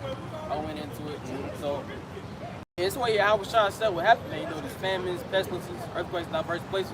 You know, but And that's just, man, every time I think about the hell that's gonna hit this place all across the world, you know, and when you factor in everything, the war, the pestilence, the lack of food, the amount of trust that you can't trust the average person. You know, if you see a person in that time, it ain't just gonna be no walk by just casually. Like, no, it's gonna be on site, you know, because like, you know, if I ain't got something and I say you got it, you know, you think I'm gonna just let you walk past me? Like, no, nigga, you finna catch these, you finna catch whatever I got, you know? So just imagining all that, and you gonna have a group of people who's not gonna, how can I say, who look like they're gonna be shielded off of all that. You gonna have nothing, how can I say, you don't have nothing but to, like, man, there's something about them. They have to have some type of higher power protecting them, you know? Just imagine everything going on planet Earth, but you're gonna have a group of men who gonna be straight, you know? Who's gonna be like on the outskirts of all that, you know? Who's gonna be protected, you know? On my service to eat and drink, rejoice, but you should howl the best of the spirit. I just made a video a day or two ago talking about like I was like, hey man, you know, who's to say when we get out there, we might get sicknesses and ailments, you know, where we might not have medication to cure it. Sometimes we might have to pray to the Lord, you know. I have a testimony about that. I had a sickness and illness that I tried to take certain herbs and ointments to too, and it didn't help. So guess what I did? I just like, you know what, fuck it, Lord, you know, if it be your will, please take it away from me. A week or two later, I got rid of it, you know. So that's just a quick testimony, but hey, we might have to rely on that faith, man. In the book of Wisdom of Solomon says it wasn't what herbs or mollifying plaster that healed you, but what? Thy word. So sometimes the Lord just might say, heal them, you know. So I mean, the herbs is good, you know. Scripture says, you know, a wise man shall not abhor it. That's cool and all, but guess what? The Lord is trumps all that, you know. So you might not have ashwagandha, you might not have black seed oil, maca powder, or any of the other various herbs that we use. But guess what? The Lord just might say, cure him from this illness, make him whole again, and then boom, you straight. You know. Go ahead, Amon. You supposed to say something? I can't remember the individual's name, but I want to say it's in 2 Kings. He was, I think he was sick and on his deathbed, but he prayed to the Most High to add years to his life, and the Lord added to him. Mm-hmm. That's something I was thinking about when you was talking about, you know, some of us, you know, may have to deal with pestilence. Okay. You know, even Paul, man, when Paul got off the boat and was bitten by the serpent, you know, he didn't die. Yeah. You know, that was a venomous serpent. So just imagine you getting bitten by a cottonmouth or a moccasin or a rattlesnake or a cobra, man, and the venom does just none effects on you, man. You know, that's the type of phenomenon that's gonna be happening, man. You know. Quick precept. And I'm not gonna lie, I speak as a man, Lord willing, bro. I can't wait to read about brothers' trials in the kingdom, man. Yeah. You know, because each single one of the men of the Lord is gonna write down the things that they went through, man. You know, and I can't wait to read it, man. It's gonna be beautiful. You know, reading about different brothers' tribulations, how the Lord saved them up out of it. It's like, yeah, go ahead. I'm gonna back you up. That's the spirit, you know. Sirach 38 verse 9 it says, "My son, in thy sickness be not negligent, but pray unto the Lord, and he will make thee whole." Ooh. So like you mentioned, you know, you're supposed to pray to the Lord when you get sick. Okay. That's why our beloved Elder Anop, he always used to say, he said, brothers, it's cool when you take them herbs and medicine, but every time you take them, make sure you follow up that with a prayer to Yahweh Shem Yahushua. You know, you pray, you take the herbs and then you pray to the Lord that the herb does what it's intended to do. You bless know, the herbs. That Bless the herbs, and then just like you bless your food. You know, you bless the herbs. You know, because herbs is part of the food. Come. Herbs, the Lord say even herbs for meat. Come. Go ahead, brother. Where we left off at? Back in Joel 3. Joel 3:11. It says, assemble yourselves and come, all ye heathen, and gather yourselves together round about. Thither cause thy mighty ones to come down, O Lord. Michael was our angels. That's why the scriptures speak about Michael the archangel, how you want to stand up for the children of thy people, man. All right? And see, the angels play a part of prophecy, man. The angels that's going to come in the chariots. Yep. It says in Zechariah the 5th chapter, the chariot's going to enter to the house of the thief. All right? Even the left hand angels, Yeah. you know? Got a quick precept for The what they call them, you know, the word for the left side of the Lord, Sinister? no, the Spirits of vengeance? those, but it's a name for them, huh? Sinister? No, not sinister. It starts with A, I believe. Fuck.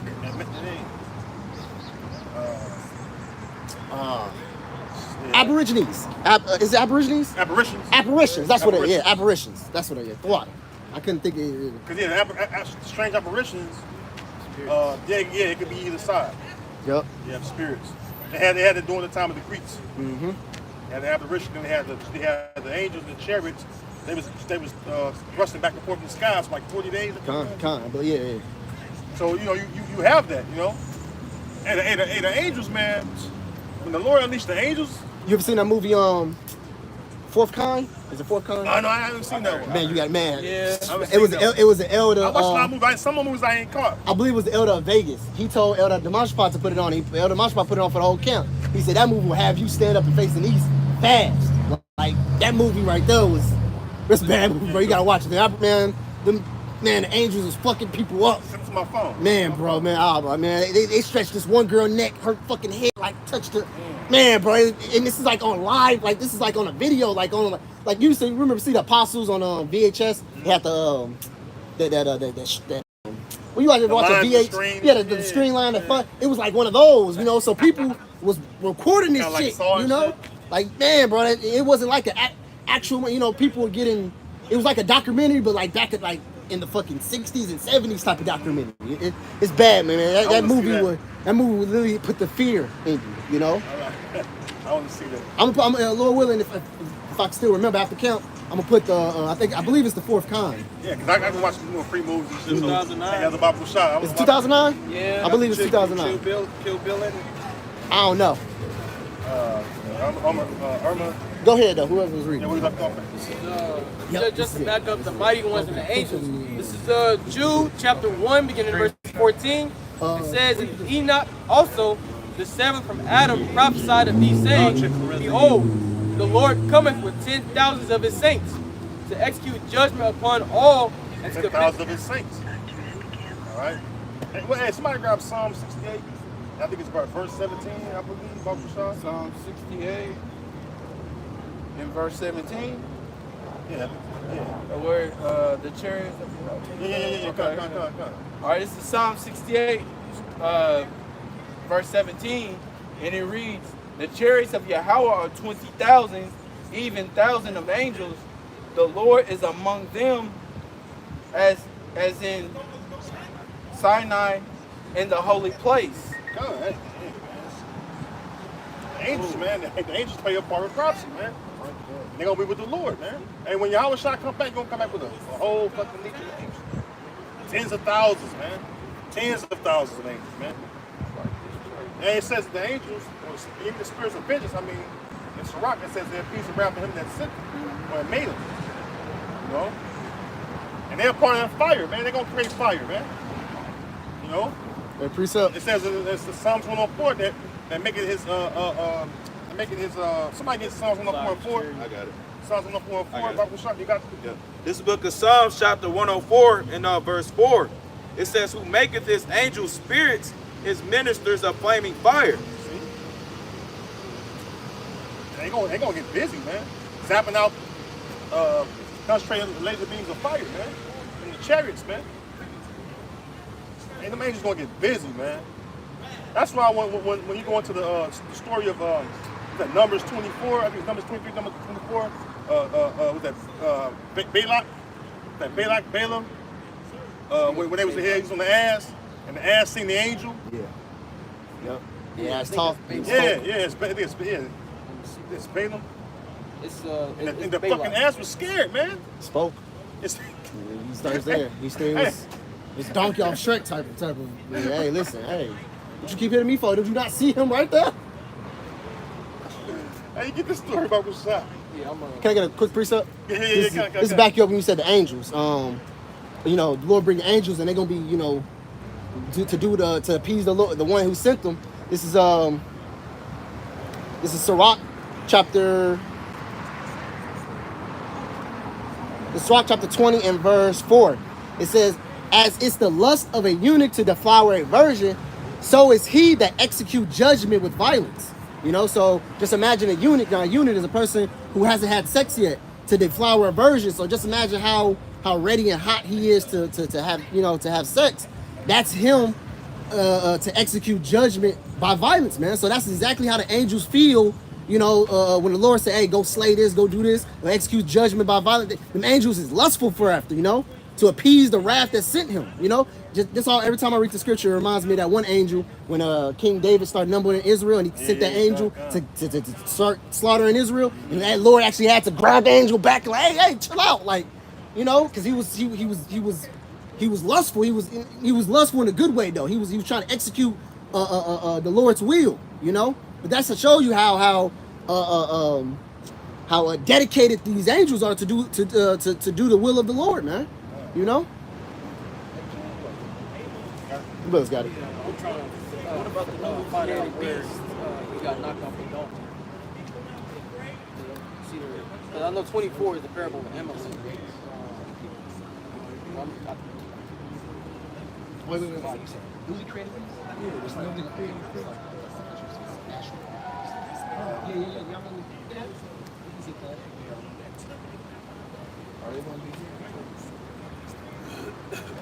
What are you looking for? We're talking the point where the donkey spoke. Yep. Yeah. I know it's either chapter 23 or 24. I just can't remember where it started. It's Numbers 22 and 28. Yeah, you start about 30. I'm gonna get to the point. About the point is 34. Wait. Go to it. Numbers chapter 22, and that's how people gonna be terrified, Elder. You know, when they see that man, because when that apparition happened down in Florida, they was hiding it. You see, they ain't want people to know about that. Even I caught this, I'm like, man. You want to get straight to the point? Which one were you starting from? Yeah. Numbers 22 and 27. Numbers 22. It says, and when the ass saw the angel of the Lord, she fell down under Balaam, and Balaam's anger was kindled, and he smote the ass with the staff. And the Lord opened the mouth of the ass, and she said unto Balaam, what have I done as a deed, that thou hast smitten me these 3 times? And Balaam said unto the ass, because thou hast mocked me, I would there were a sword in mine hand, for now would I kill thee. Really get out, you know. From 27. Yeah, because there's noise in the background. Numbers 22 and 27.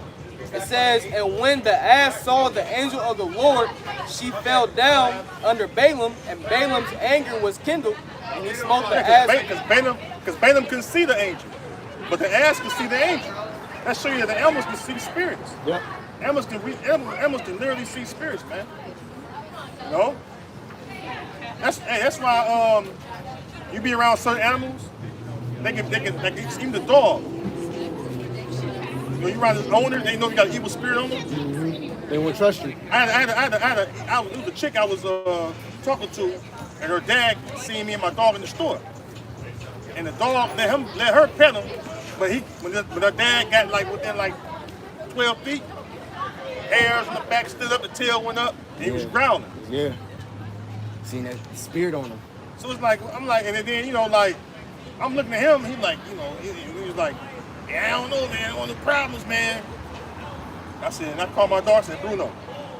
He looked at me, and he looked back at him, like, and I ain't said it out loud, but I knew in my spirit, like, I was like, this, and I'm like, yeah, nigga, you a devil. Yeah.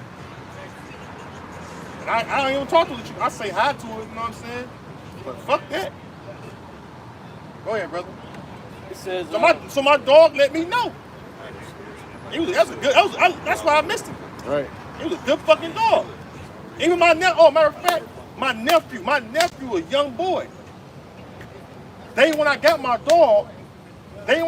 fucking dog, he tried to bite my nephew. Out of all my nieces and nephews, he tried to bite my one nephew. Everybody else never pet him. And then every time my nephew got close, he tried to bite his ass. And he was a fucking pup. He was like 3.5 months old, almost 4 months old. Oh yeah. Real shit. I took him to work. This Ephraimite bitch. She was a voodoo bitch. That was my first day with him. Had him at work. He tried to hit that bitch. So animals know they know fucking spirits, man. You know? Go ahead. it says, That's why the ass, like, man, you don't see the. Go ahead, we gonna say it's like, go ahead. it says, and the Lord opened the mouth of the ass, and she said unto Balaam, what have I done unto thee that thou hast smitten me these 3 times? And Balaam said unto the ass, because thou hast mocked me, I would there were a sword in mine hand, for now would I kill thee.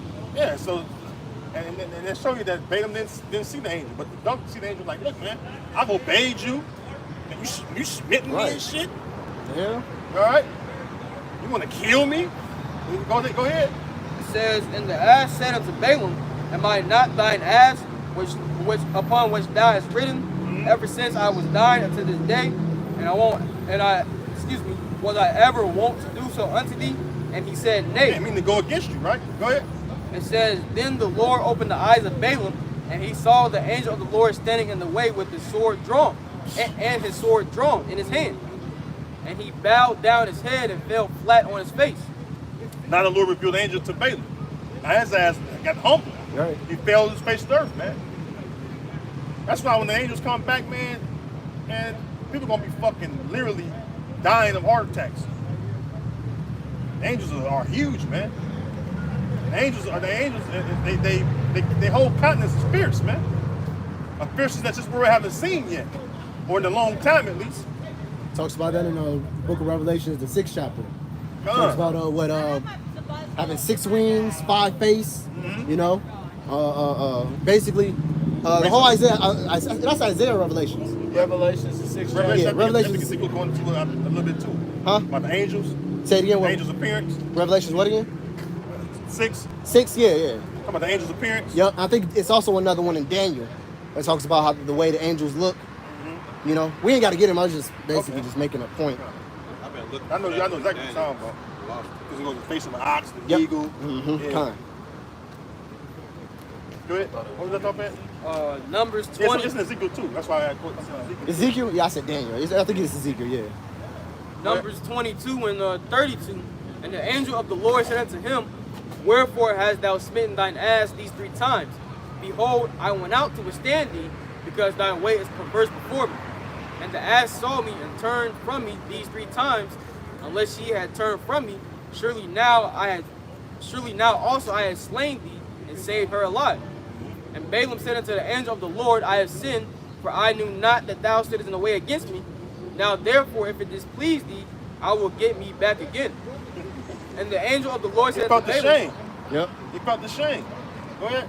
it says, and the angel of the Lord said unto Balaam, go with the men, but only the word that I shall speak unto thee, that thou shalt speak. So Balaam went with the princes of Balaam. This is one time of Moab trying to fight Israel, man. Fucking heathen, man.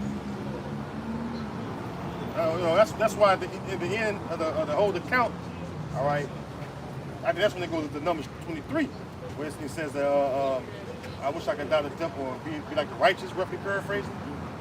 And the Lord showed him the end. You know? Go ahead. It says, verse 35. It says, and the angel of the Lord said, oh, I read that already. Verse 36, it says, and when Balak heard that Balaam was come, he went out to meet him unto a city of Moab, which is in the border of Arnon, which is in the utmost coast. And Balak said unto him, did I not earnestly send unto thee to call thee? Wherefore camest thou not unto me? Am I not able indeed to promote thee to honor? And Balaam said unto Balak, Lo, I am come unto thee.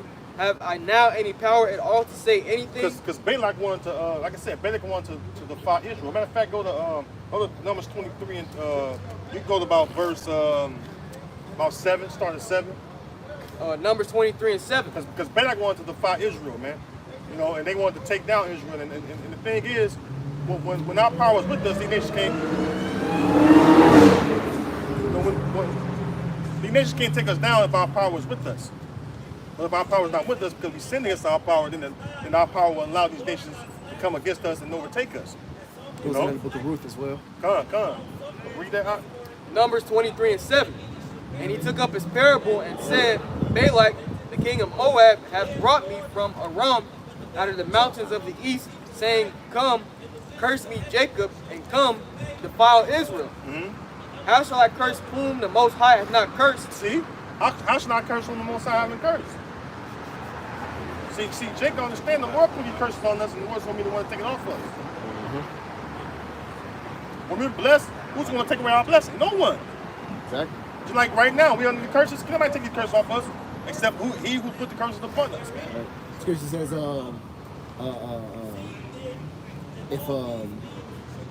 to back up the blessing part, if the Lord be for it, who could be against it? Or another one, who replies against the Lord? I think it's in Judah 2. It goes into that. Thank you. Go ahead, Art. It says, or how shall I defile whom the Lord hath not defiled?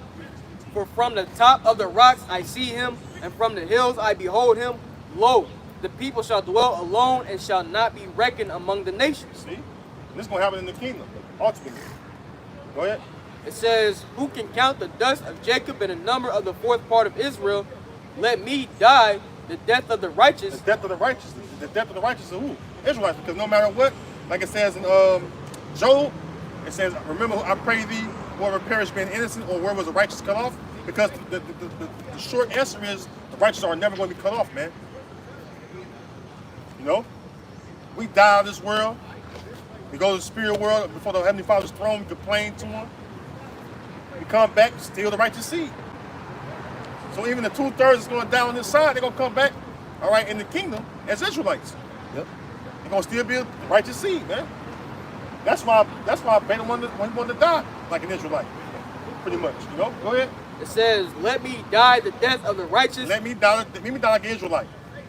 That's why these fucking heathens, man, they really jealous of us, man. The Most High made these fucking heathen just to be servants, man.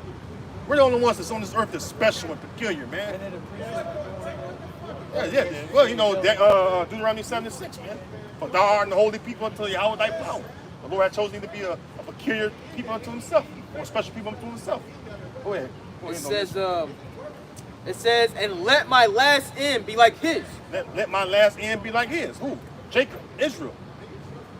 Why you think the JOOWs, when the first thing they did was proclaim to be us, starting with the southern kingdom? They want to be the righteous, and they're not. They're the wicked. See? They know the end. Them damn Amalekites, like it says in Ezekiel, behold, thou art wiser than Daniel, man. All right? They know the end of the righteous, man. It's going to be what? The kingdom of heaven, man. You know? So, with that, take us out. So, hey, we pray that this lesson was edifying to the body. We'd like to close out by giving all praises, honor, and glory to Yahweh, Ba'ashem, Yahushai, Ba'ashem, HaKadosh. Double honors to the apostles, the elders of Great Millstone, who rule well and preach the truth and sincerity. Shalom to the hopefully elect.